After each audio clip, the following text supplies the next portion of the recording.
BJP ಏನು ಕೆಲವು local ಶಾಸಕರಿದ್ರು ಅವ್ರದೇ ಸರ್ಕಾರದ ಯೋಜನೆಯನ್ನು ವಿಫಲ ಆಗುವಂತ ಒಂದು ಪ್ರಯತ್ನ ಅವ್ರು ಮಾಡ್ಯಾರ.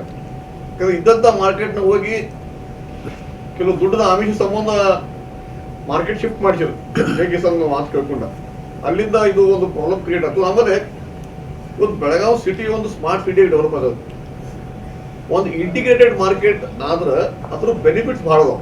ಇವತ್ತು ನೋಡ್ರಿ ಕಾಯಿಪಲ್ಯ ಮಾರ್ಕೆಟ್ ಅಲ್ಲೇ ಆಯ್ತು, ಫುಡ್ ಗ್ರೇನ್ ಮಾರ್ಕೆಟ್ ಅಲ್ಲೇ ಐತಿ.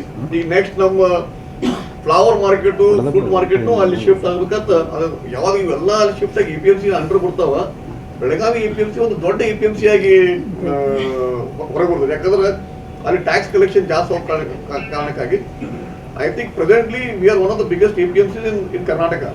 ಆಮೇಲೆ ಇನ್ನೊಂದು ವಿಷಯ ಅಂದ್ರೆ ಈಗ ನಮ್ಮ ಬೆಳಗಾವಿ ಡಿಸ್ಟ್ರಿಕ್ಟ್ ಇರುವಂತ ಭಾಳ ಮಂದಿ ರೈತ ಕಾಯಿಪಲ್ಲೆ ಬೆಳೀತಾರೆ, ಅಂಥವ್ರಿಗೆ ಭಾಳ ಒಂದು ದೊಡ್ಡ ಯೂಸ್ ಆಗಿತ್ತು. ಇಂಥ ಒಂದು ಯೋಜನೆಗೆ ನಮ್ಮವರು ಸ್ಟಾಪ್ ಮಾಡಿ ಆಮೇಲೆ ಕೆಲವು ಏನು ಒಂದು ಚೆನ್ನಮ್ಮ ಸರ್ಕಲ್ನಾಗ ಒಂದು ದೊಡ್ಡ ಹೋರಾಟ ಮಾಡ್ರಿ. ಇವತ್ತು ನಾನೇ ಅದೇ ಬಿಜೆಪಿ ಬೆಳಗಾವಿ ಜಿಲ್ಲೆನಾಗ ಬಹಳಷ್ಟು ಬಿಜೆಪಿ ಲೀಡರ್ಸ್ ಆ ಹೋರಾಟನಾಗ ಭಾಗವಹಿಸಿದ್ರು.